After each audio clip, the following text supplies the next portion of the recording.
You are listening to episode 36. This episode is brought to you by my new course, How to Dominate LinkedIn with Your Personal Brand. Do you feel like when you're on the LinkedIn platform, you're not really sure how to actually navigate it? Does it feel clunky or confusing? And do you have all these connections, but you're not sure how to really leverage those connections and how to really show up virtually in presenting your personal brand? Well, that is what this course is about.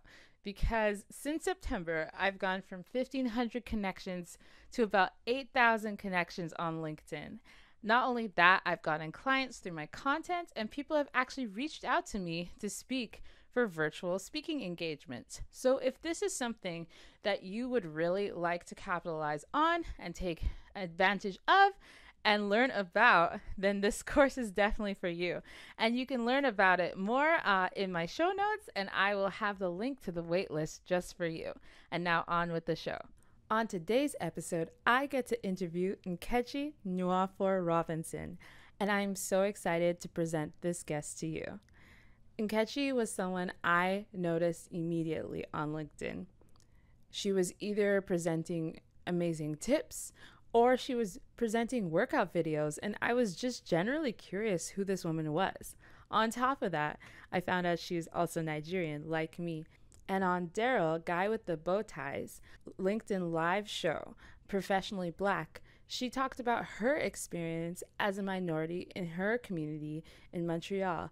And that also resonated with me as I have grown up in Saskatchewan, and that a lot of her experiences were very similar to mine. And when I pictured a stereotype of people in tech, I believe that she flips that definition right on its head. You'll notice right away her vibrant personality and her amazing hairstyle. And not only that, she has many acclaimed positions, including being the Associate Vice President of Technology at TD. So without further ado, I am so ready to present to you Nkechi Nwafor-Robinson and share with you her story today on today's episode. You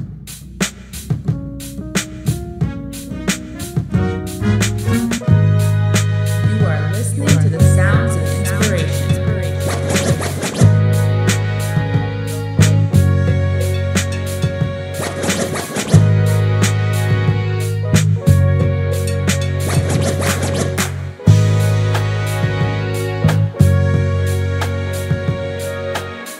Welcome to the Okiki Podcast, where we make inspirational people known.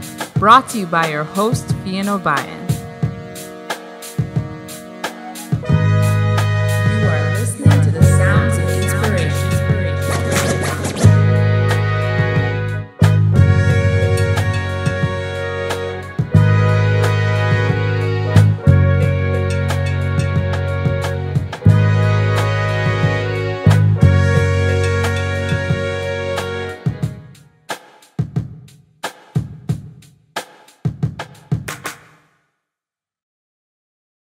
Welcome everyone to the Okiki Podcast, and today I'm so honored to have Nkechi Nwafor-Robinson, and this is really exciting because she's a fellow Nigerian. I didn't even realize, and I believe that's the Igbo as well. I have a little bit of Igbo in me as well, so it's really exciting.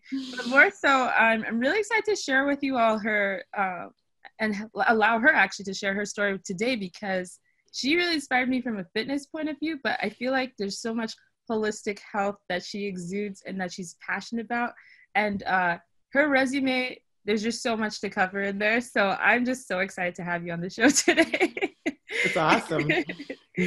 Yeah, so Nkechi, you are an entrepreneur. You're an author, professional athlete. You have more than 20 years in IT, and you are currently the Associate Vice President for the segment technology with TD Bank Group. So I can't even begin with this kind of resume, but can you tell us, like, how did this whole journey kind of start for you? And how did you really begin this multi-passionate kind of career that you now have crafted today? God created me. God said, I am creating this girl and she's got some work to do. And I'm doing the work. So, wow, that's a loaded question, but I'll try to make it brief. I mean, I learned this some years back, and it's really, really true, right? Our work really just talks about like our resume and stuff is just what we do, but who we are is fundamentally the why we're here on this planet. And so I've come to a place where I recognize I am created to energize people. I'm created to empower people, and I'm created to move you from wherever you were at the beginning of our conversation, at the beginning of our interaction together, to some place that's far, euphoric and uplifting and empowering and fabulous and exciting and energetic by the end of our experience together, so in that short little time, I'm put to, I just feel my human spirit is put to work to accomplish that with every, as best as possible with every human I come in contact with. And I've gone to a place where I recognize that transcends to all aspects of everything that I do. And as a result of being more intentional with it, then I think what the outside world sees is success. And that's what gets celebrated. And so, all of that to say, I've been working really, really hard through school. I don't think technology was a chance. I played with dolls a bit, but I also programmed when I was a kid with an Atari and a Commodore 64. And wow. And I liked math, and I was one of the only kids that liked math. So I was a little bit of a geek, kind of growing up. And I studied math and computer science in university. And I got my courage one day when I entered into the workforce and just, said I want to apply my university degree and do something. And at the time, it was in 96, it was it was really at the forefront of needing technologists. And they were so excited to interview me. They're like, oh my God, where'd you come from? And that was my foray into tech. And I've never, ever looked back. I was a programmer or analyst for a couple of years. And I think what shone through was just my leadership ability, which had always really probably had been there from the time I was a kid, just in terms of how I showed up in the world. And I started at the sort of the base level of leadership, which is like group leadership. And then I moved into management and senior management and then director. And, I've been an executive for the last 10 years of my career for the most part. And and so this is where I thrive in this space. And I use the platform of, quote unquote, being an executive because it seems to carry weight in this world where it shouldn't really, but I get it. And it's about using your platforms to create meaningful and lasting change in this world, right? For the better. And so, that's just what I want to do is every day, just wake up and make today great and leave this world better than however it was when I founded in 1972 on September 8th. Yeah. And we're going to even get more into how you kind of got into that confidence. But one thing I want to say is that right off the bat, I love that you basically just being yourself defy a lot of the stereotypes around who should be in this space. More so, yeah, you're a woman, you have like awesome funky hair. and you're like, people think of like people going into computers as if they'll have this boring personality, and not to say they do, but you just completely defy whatever people would think of that space. So I love it. I think sometimes I walk into a room and people are like frantically looking through the manual, like what page is this on? What page? And then they get to the end and they're like, we couldn't find anything that resembles. Yeah, that's right. But at the end of the day, I think that's my desire. Everybody should do that. Like everybody, regardless of what color your funky hair might look like, or maybe you have no hair on your head, and what color your skin is, people should be like rifling through the pages when you show up, wondering where did this phenomenon come from, and not be able to find it in the book. Mm-hmm. We should all live absolutely like that, not in the pages of a book, but you creating your book, to the point where they rifle through the whole book and they're like, finally sit down and say, okay, let's start to write this new chapter. you know? Yeah, man. Honestly, like, and I think from that alone, like, I feel like you'd inspire so many girls because they can know, hey, I can be in this space and I can be myself. I have to say, for me, as a woman of color, seeing you in such a great level, like you said, and then seeing you actually be yourself, Yeah. it means a lot already. Like, I know I was told that I should watch what type of hairstyles I do if I want to go in corporate. So even something as small as that, and not to just too much elaborate in that, because I want to bring it back to you. What were some of the things that you developed in your life that kind of brought you to this place of confidence where you're like, you know what, even in this professional space, even with this platform I have, I'm going to be able to show up confidently and boldly and just be different than the unexpected. I know you have quite a unique personal journey and story. So I was wondering if you don't mind sharing that with the audience as well. Yeah, and not a problem. It's funny. There was something that you said, and I think in the space where you belong, you actually don't need to change. What you really need to do is you need to figure out why it is that you belong there, why you belong there. And that's your terms. That's you figuring out what you're on this planet to do. And then once you figure that out, you fill up the space. You get what I'm saying? Like that's really what it is. I didn't wake up like this saying that I'm just going to, rock, magenta colored hair with a shaved head and black skin as a woman and rock the executive world and corporate. I didn't. I got to where I got to by the journey I needed to get to. And some of it was conformity, trying to fit in. Can you imagine trying to be black being black and trying to be a white male in a gray suit with a white collar shirt? And you're trying to be that person. It's just, after a while, it just doesn't work. It's like it's a puzzle piece. You have this piece that just can't fit in this puzzle that's being built. But when you truly recognize, okay, that's exhausting and that's not working. And you wake up every single day until that day when you look in the mirror and you realize, okay, the person looking back at you is the only person you can be, because that's who you were created to be, right? Otherwise, the mirror would show a different image every single day if you were to actually be something else. And when you lock into that and you're like, okay, I get it. I'm supposed to be this person that's looking back at me. And then who is that person? Like, who's that person? If I take away everyone else, if I say that your opinion of me does not matter, if I say that, anybody that, or anyone that judged me doesn't matter, if I, take away all of these, if I add up all of the experiences I've had and said that those experiences do matter in the sense that they all were needed for me to get to this place of realization on today. But here's the thing. How do I use them to make a difference? How do I use them to make an impact? How do I use it to better my human? How do I use them to make positive change in this world? How do I use it to advance other humans? How do I use it to serve in the fullness of everything that I was created to be? How do I use it to operate at the highest expression of myself? Like, when you start to take all of that makes up who you are, not what people tell you are, but what really truly makes up who you are, then you start to fill up your space. And then suddenly when you're starting to fill up that space and you shave your head and you decide on magenta color,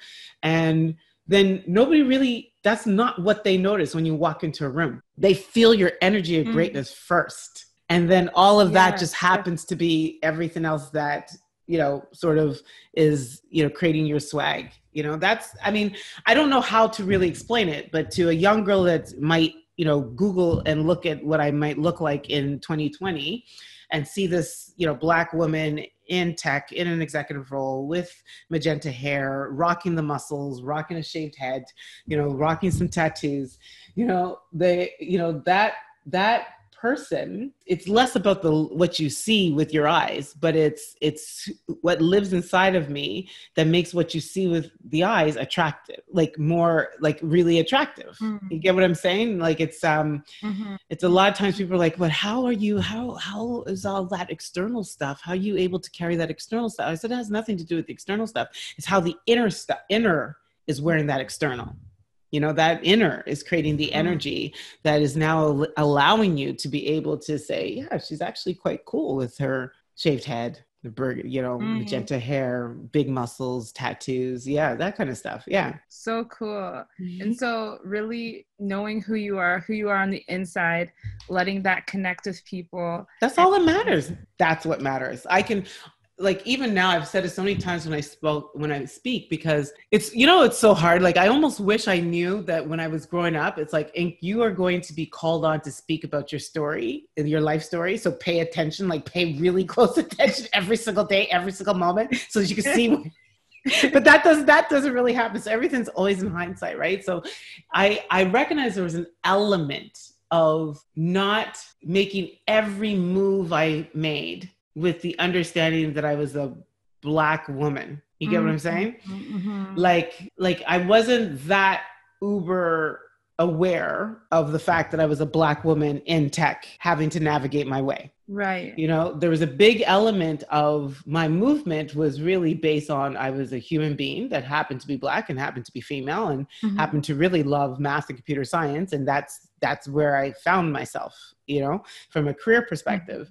It's the outside world that got me to start to pay attention to, you know, answering that question on panels and having to really now say, yeah, you know what, maybe that's why I'm not further ahead. Maybe that, like, suddenly then there's all these other elements that are brought into, but how about I am exactly where I need to be on today, like on this call with you right now, with everything I already have inside of me and every success I've achieved, you know, on up to today. Maybe that is exactly where I'm supposed to be positioned, right? And so, yeah, but that requires you getting to that space where you're able to articulate yourself in that manner. Yeah, it's an interesting thing you said, because I was saying before the interview, I can resonate a lot with that. Like, where are you finding your identity? And oftentimes, especially like, I think we've had similar backgrounds growing up, you know, being the only Black girls in our class growing up. And yeah, there's a part of you that actually doesn't even notice it after a while, because if that's the environment you find yourself in, and then once in a while things will come up that kind of make you think about it. And so I do find like your take on it really fascinating, because it isn't the only thing that identifies you, and yet it is part of your story. Yeah. And how to actually like merge it together. I wanted to ask, what was the most instrumental moment for you when you realized the importance of, okay, you know what? I need to know me. I need to know why I function, what I want to give to the world. And I want to show up with that and walk in with that kind of confidence. And I know this is the way it has to be. This is the path I have to be on to accomplish this. So I know the date. I know the month and the year. The date, you know, escapes me right now, but I know that I've been asked that enough that I know that I've been able to trace it back to that. So it was November 2014, where I was going through something in my, you know, very close and personal, and also something on the career front that wasn't really matching the plans I had for myself, you know. And it took a very confident, you know, close friend of mine that was courageous enough to say to me that, you know, I don't feel your spirit. Like your joy, the outside world might see your joy, but it doesn't connect all the way on the inside, you know?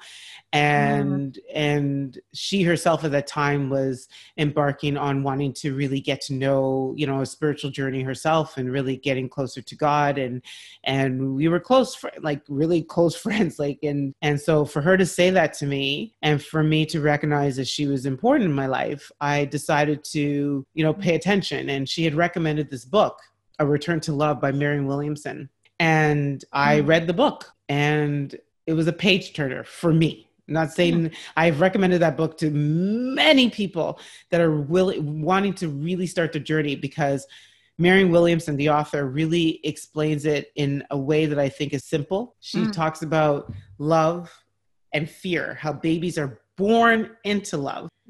We learn fear. Right. And fear is anything that's absent of love. So jealousy, resentment, anger, frustration, unforgiveness, you know, anxiety, depression, like all of those things are predicated on fear.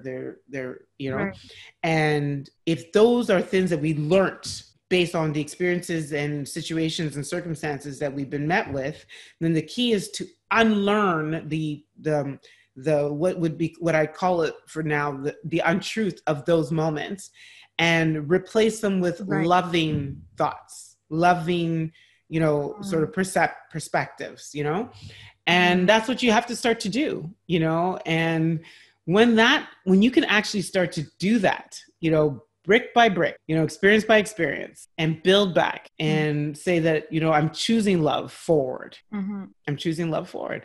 And it's going to now become my guidepost, my guiding principle, my new perspective is all going to be built from a place of love. Your world starts to change. It's impossible for it not to, and it takes work. It actually takes you making a decision that that's the life you want to live. And then, fast forward, that was 2014 to, 2020. I'm in a space right now where, you probably have heard this, people pick words of the year. My word for 2020, interestingly enough, considering we're in 2020, this kind of 2020, is non-resistant. I just want to live a life where I'm just non-resistant. When something shows up, it's like my first expression is gratitude. May not be easy, but it's gratitude because it means that a shift is coming. It means that there might be a storm, but like eagles fly into storm to use the storm to carry them higher. It will not break me. It's going to carry me higher. As long as I learn the lesson through it, to be able to teach the lesson at the end of it, and that's when you start to serve. You start to serve the world so that maybe others don't have to go through a similar situation, or you just happen to be the chosen one to go through it with whatever permutation of life it meets you at, to figure out how to help others that might have a very, similar permutation, not exact, but similar, to understand how they can use it to help themselves, right? Like I believe each and every one of us have that unique equation for being in this world. All of our experiences all add up differently. And every problem that, while they might be similar because of the experiences that you've had preceding them, that's just a different equation than I might have. But together we find a common bond through that experience. And then we learn from each other, right? Through our shared experiences. Yeah. And is that part of what led you then into having this career as well as an author and speaker and now podcaster? Is this the message that you now share through those avenues? I think that's what it is. Like, you get to a point where it's like, okay, I'm good. I'm just going to keep growing. I'm an avid learner of life. Every experience is here to teach me something. I have the philosophy, I have the principles, and I have daily regimens that keep them in check and keep them growing. I learn new things all the time and just keep adding to my toolkit. And then you get to a place where you want to start to curate content and share with others, to help others, to be of service in this world. Muhammad Ali says, service is the rent we pay for our time here on earth. And, that's when you start to make a difference. On my vision board, it says the best way to become a billionaire is to help 1 billion people. And so, so in order for that, if that's on my board, then I need to curate experiences that are massive, because 1 billion people is a lot of people. Yeah, I've been to India. It's a lot of people. and so it's like, what can I curate that has maximum reach, for maximum impact and lasting influence, and to help just continue to move people forward, right? Because my philosophy is love forward, move forward. And so that said, so therefore you write. Therefore you podcast, therefore you speak, therefore you mentor and you coach and you lead. And so you do things that feel scary, to scare yourself and grow yourself and stretch yourself. And hopefully other people are seeing that it's possible, because you're human just like them, and then they try, and it's a domino effect. So cool. And I even noticed that because your podcast is like fairly new, correct me if I'm wrong. Yes. And yet you're already at like 50 episodes. Yeah. So that's what I just saw out of nowhere on LinkedIn, and I was like, wait, she has a podcast now? When did she do this, and how? Thank you, COVID. I would love to hear that. So there's a concept that is called, it's an athletic concept, but it's functional speed. And so I learned that very earlier on at the beginning of COVID. You now have all of this time. And this is the time where innovators and creators and people that are just on that just that vibe to just do better and are maximizing it to get ahead. Yes. And that's what functional speed is. So that by time, you come out of quarantine, you just like, it's like, there's the wind that's, like, it's sort of like if you're drag racing, right? Mm-hmm, mm-hmm. So you're on the heel. My husband taught me this, so that's why I'm able to make the analogy so quickly. But no, my brother. It was my brother. So you're on the tail of the car in front of you, and so they have the wind, and so you're able to hold your speed behind them. The minute they move off, boom, there's just an acceleration, and that's how you're able to overtake them. It's no different. So you're building up the functional speed while you're in COVID, and then coming out of COVID, you're ahead of the pack.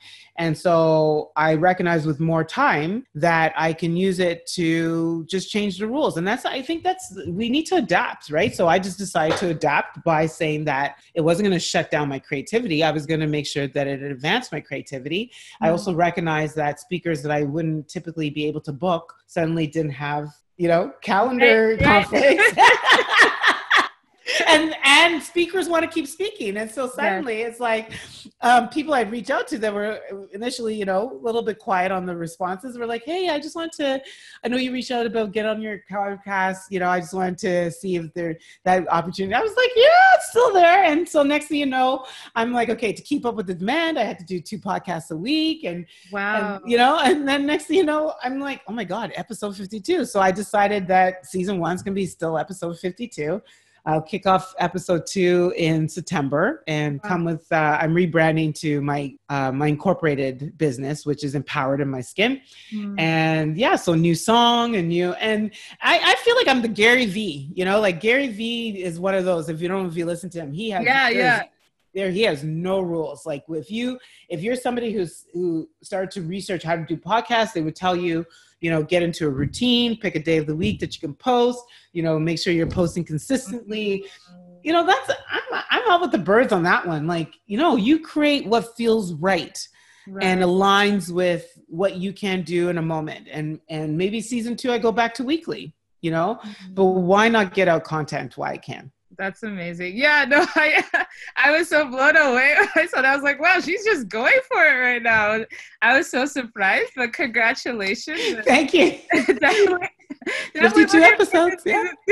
I think it was like February 28th to July 31st. Yeah. Wow. 52. It's possible. Wow. It's very possible. Wow. Yeah.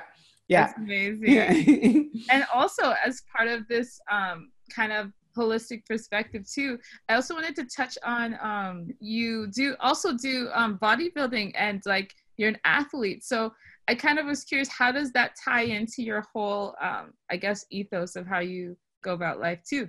Yeah, I think so. So I'm blessed to say that I grew up with an athletic father. So, I've pretty much been athletic all my life. I played soccer and played quite competitively. And it was when I was 25 that I had a pretty massive injury playing, competitive soccer. And, with my career spinning off, I knew that wasn't going to work anymore. And just the commitment that you have in being on the competitive soccer team, it's a little bit much with the traveling, the practices, and this and the other. So I had also started bodybuilding at the age of 18. I stepped into college and I walked into a gym, a weight training room. And I was blessed to meet Mr. Canada. He actually ran the weight training room at John Abbott College in Montreal. And he said, "Wow, you look like a bodybuilder." And ever since those words, I learned the right way to bodybuild out of the gate. And fell in love with the sport in a sense, but working out, weight training. And so I hung up my soccer cleats and put on, small bikinis, literally within the same year, just the weeks that it required me to train for my first competition. Wow. And I never stopped, and I excelled in that sport, and I got to the professional level and for an international organization. And and it's fun. And here's my thing, whether or not it's that you're, a competitive athlete, or it's about overall wellness. And so when you look at yourself as a human, it's like, how am I keeping myself well? Yeah. And so if you're not an athlete, great. Are you, what are you doing to stay active? Are you a walker? Are you a yogi? Are you a tennis player? Are you a cyclist? It's really looking at you as the human and saying, am I covered 360? Right. No, I love that. And that's why I brought that in, because it is kind of part of the whole It's package. a whole part. It's a whole, Even it's though not, it's there's, yeah. different, but it's still like a very important aspect It of brings it brings your well self into all areas of your life, right? And so, and as a well human, that means that in my corporate seat, I'm well, and in my, my wife's seat, I'm well, and in my friend's seat, I'm well, in my daughter's seat. I mean, don't get me wrong, it's not like I'm well without flaws, but I'm but you get what I'm saying. Like I'm well in mind. I'm able to cope and manage and continue to move forward. That's the most important thing, right? That's what wellness helps with. Yeah. Definitely. And so, Nkechi, I have to ask you this, because someone might be listening to this and going, okay, like she's accomplished so much in so little time. Where do I start if I want to even make an impact like she has? And making an impact and even stepping into like a field of passion, whether it's in the corporate world or on your own.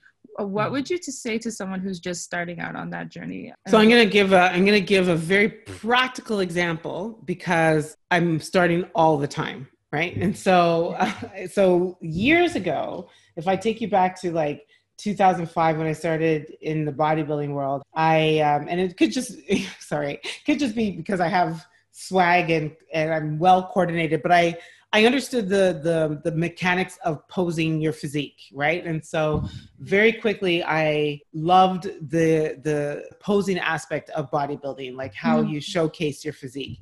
And then I also had the swag and to add to it. And I had, a rhythm to how I posed. And eventually I started I became good enough that I can actually start to help others figure out how to pose, because there was a style I had that attracted people, and they're like, how do I do that? And I said, well, how about if I get you to figure out your style, and your swag? And so that started out in my entrepreneurial spirit, where I started to host workshops. Okay. So they were at the time called posing workshops. And from posing workshops, I did those for a while. And then I recognized there's a sickness in the sport of fitness, right? Especially with women. And you probably have seen a lot of maybe bodybuilding athletes that like the food porn, and then there's the bodies look a certain way on Monday, on competition day, Saturday, and by Monday it's like, is that the same person that had 6-pack abs, and then there's a bout of depression. And I'm only sharing that because I've experienced that. I have personally experienced that for many, many years. And so I realized that there is a non-well part of the sport. And once I started to understand that and get a handle on it and recognize that there were broken parts of me and spaces of me that were fulfilled when I looked great and broken when I came off stage. So it's sort of like that postpartum, experience. And that's not well, it's not healthy, And so I wanted to get into I wanted to just make it a nice lifestyle, And so once I realized that it's a mental game, well, my posing clinics now moved to incorporating up a mental aspect, where I'd be like, okay, you're standing on stage, you have no mirror, and you're looking at judges judging you. What story are you telling them? And the only way you can speak to them is from your mind, from your heart. So what lives in your heart, and what are you thinking about? And, what does it feel like to be on that stage? What have you accomplished? What's your why? And so all of that, so that all started. And that's where, a lot of people think I just started workshops with Empowered My Skin. No, I've been doing workshops for a really, really long time. By the time Empowered My Skin that was 9 years later. And I just branded my workshops under Empowered in My Skin. And then if you take the work that I do in corporate, I've gone to a place where, as a leader, I think you have to give back, and you give back through mentoring. You give back through pulling other people up. And so, I would mentor at work, and I fell in love with mentoring. And I think the things that you fall in love with, you tend to attract more of, to the point where I couldn't fill up. I could not even keep up with the demand. And so I had to go from individual mentoring to group mentoring. This is just all within my workplace. And so then all of that's been happening for a number of years, just not to the public eye. And then enter in 2020 and COVID. And I have a little bit more time after 52 podcasts. on my hands. And there was a number of women that I was connected to in a community that I founded in 2018 that wanted to be mentored. And I was like, I can't mentor each and every one of them individually. So I just put it out there. I said, one day I just put a note in the chat and I said, hey, if anyone wants to be part of a group mentoring experience, just click on this link. I'll accept the first 18. 21 ended up joining. We went through 9 weeks of a mentoring experience together. And I led the sessions, and then I was making it and creating it as I went. And then I would connect into my network of professionals and, sheroes and experts and ask them, would you be willing to lead a session of this mentoring group that I have? And suddenly it blossomed into this 9-week experience with amazing speakers. Like after my first 2 sessions, every other session had a speaker. Wow. And all of them left something very unique for the women that were part of it. And then not only that, the growth of the women was phenomenal, beyond my imagination. And that was the biggest gift, was just seeing them shine, just seeing their shine, seeing their light illuminate, seeing them, flying, soaring, and different. One of the first things I said, mandated when we started was, you have to leave, you have to come out of this experience different and better, and seeing that actually happen. So I share all of that because that ended in July. What are we now? We're in August. So that ended in June. Yeah. And suddenly people were like, how can I get into this mentoring program? Because suddenly that program became public. People, they shared on their network, and it started to create a buzz. And I just realized there's a need. And then you say, okay, I offer this service. And then you start to formalize that service. So I'm sharing that because, like, if you notice in all of those little things, it happens organically. Like wherever there's a problem to solve, if you're the solution to that problem, then there's a business need that you can develop. And so to anyone that's starting, it really just starts with, what do you like to do? What do you like to do? What would you do? What would your heart be willing to do for free? That's a way to start. I mean, you could probably ask Steve Jobs or, maybe even Jeff Bezos. I mean, I think he quit his corporate job to start selling books in his library. And now look at him. He had a $13 billion day the other day. I don't think he thought that when he started selling books books. And now he distributes everything except, I think, cars. I'm not sure if you can, maybe you can, but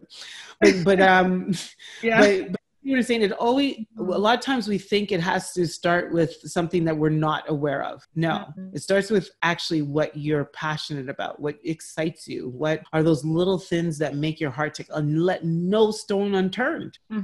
Not one.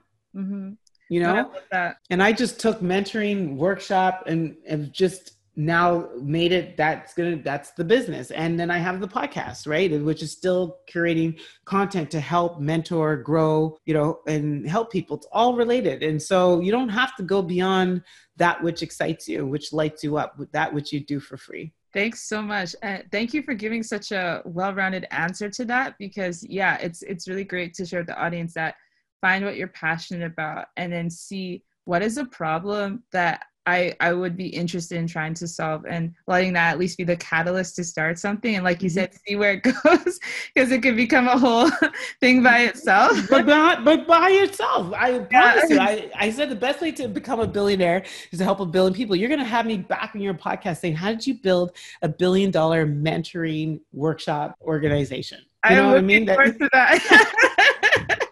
would be great. And I'll be so excited to have you on, of course. My very last question for you, although I'm sad that it's ending, is what do you value the most about where you are today in your career and in your position? And what you've even gotten out of this season of COVID? What do you value the most about where you are right now? Where I am right now is sitting in my home, in my office, talking to this amazing woman called Flyin Obayan. I value this moment. So to answer your question, I value my moments way more now than ever before in my life. And it's interesting. I say that on a day where, just a moments ago, I was sad, right? Sad because my dad is, I I've known him my entire life. And we're going just through some tough times with him. You know, he's 80, he's going to be celebrating 86 years next year. And he's just not that young, you know, man that I grew up with. And so it's learning who I'm going to be through that journey, you know, and some of that's uncovering today. You know, but it's recognizing that those moments are just moments, and there's always another moment where there's another moment. And so I value my moments way more now than ever before. And if I wasn't able to do that, then I would have been carrying that experience with my dad into this moment and infecting what this moment could be for everyone that's listening. But it's not absent of what I'm going through. It's just, it's part of it. But this moment introduced with you, the last 40 minutes with you, has just introduced more life into me, you know, and more life into this world. And that's a blessing. And we fail to recognize the power of our moments and how each of them create something for every individual if we allow it to, you know. Thank you so much for that. And yeah, I'm definitely blessed by this moment too. I've definitely been so inspired. And can I say one more thing? Yeah. There's a speech, and I don't know, maybe we can share the link to it, because for sure. Sorry, I didn't mean to cut you, but it's just so profound, because I literally in that moment realized I just connected a dot to what I said in that speech. And I said that it was a speech that was, it was an event by Speaker Slam. And it was after, it was in honor of the Black Lives Matter. You know, it's part of this movement that we're in now, where they honored their stage by letting a number of Black speakers speak that on that particular evening. I think it was like May 30th. And my message was a message about love. There's a redemptive power in love. I used Martin Luther King's quote that says, you know, there's power in love. There's a redemptive power in love. And when we could discover that, we will make of this old world a new world. And in it, I said, imagine, I got to a place where I was talking about our belief systems, because I believe that while there's systems and policies and, you know, structures that need to be built right, I don't say rebuilt. I don't say changed. They need to be built right. They were never built right in the first place. But it's a heart problem. Because if we don't fix the heart problem, you're just going to have the same, you know, non-loving hearts, judgmental hearts, unforgiving hearts, manipulating new systems and policies and structures, right? So it's a heart problem. And a lot of times, you know, what drives our hearts is our beliefs. And so on that day, I shared that, you know, imagine a belief system that's built from a place of love that can serve myself, the work I'm here to do, and everybody else, all at the same time. Imagine that kind of world. And I just realized that when I said that, in my saying that, this moment where we're creating energy that is predicated on from a place of love. We're changing hearts right now, you and I. It's very powerful, because we don't see the hearts that we're changing. We just see each other. You know, for those that are listening, we're looking at each other. So you've changed my heart. And I know you've expressed yourself. There's no doubt I've changed yours, or moved it forward. Let's just say moved it forward. There's somebody else that's connecting into your podcast, when your listeners, that is also doing that. That's the power of this moment. And that's simply because we're here sharing our positive, inspiring, motivational beliefs that we have, that we fundamentally are here on this world to create good, meaningful, thoughtful content to empower and change and transform the world. Wow. So we served ourselves. You know, you just really that just really encouraged me, because that is really what the podcast is. But, you know, I never thought of it as something that deep and profound of what it could do for people. So that just inspires me more to keep creating these episodes as well, because that is what did it, to have people like you on here who have inspiring stories and can encourage people to walk in their purpose. So thank you for really reminding me of that. I'm really, really excited about sharing this episode. And thank you for all that you've shared with the audience today. No problem. And more of that, where can they find more of you, Nkechi? Because honestly, I sure don't want more of you after this.